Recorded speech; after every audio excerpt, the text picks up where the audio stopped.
Convicted terrorist Abdul Nacer Benbrika is about to be released into the community after spending nearly 2 decades in prison.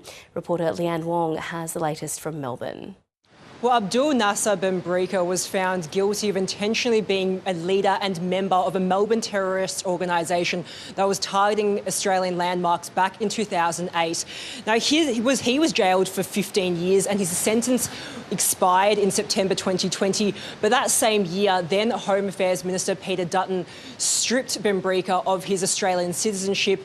Now, just as of last month, that decision to remove him of his citizenship was overturned in Australia's High Court.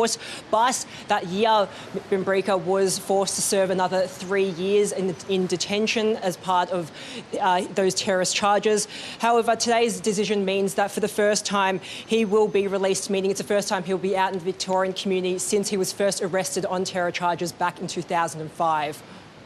And what happened in court this morning?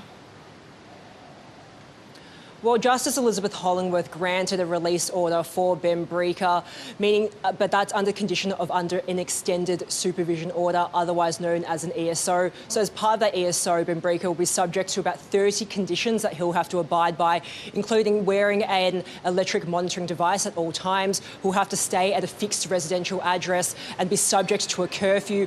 He'll have to continue taking part in psychiatric sessions as well as de-radicalisation programs. He also won't be able to leave Victoria or access any travel documents without AFP approval, and his use of electronic devices will also be quite restricted. So quite a wide gamut of conditions that will be placed upon him. But what that essentially means is, as part of today's judgment, Benbrika will be released from Victoria's Barwon prison as early as today. It's also worth noting that during today's hearing, Justice Elizabeth Hollingworth was quite scathing of the Attorney General's Department as well as the Department of Home Affairs, saying that they withheld expert reports which criticised tools used to assess the risks of terrorist reoffending. So these are tools that were used to assess people like Benbrika to see what sort of risk he posed to the community.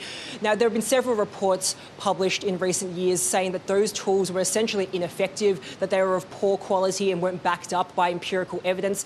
Those reports were withheld from Benbrika's lawyers. Today, Justice Hollingworth said that she'd referred that lack of disclosure from federal authorities to Benbrika's lawyers to an independent monitor for them to assess.